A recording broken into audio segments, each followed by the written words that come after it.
In this video, we're gonna show you your blood sugar response of a regular cinnamon roll compared to the all-new Perfect Keto cinnamon roll bar.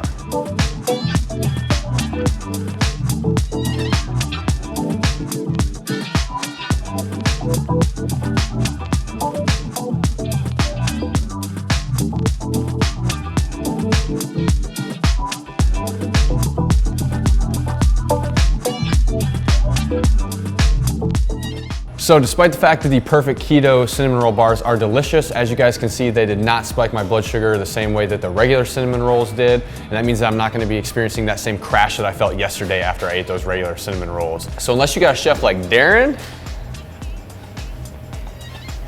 then visit perfectketo.com to try the new Perfect Keto cinnamon roll bar.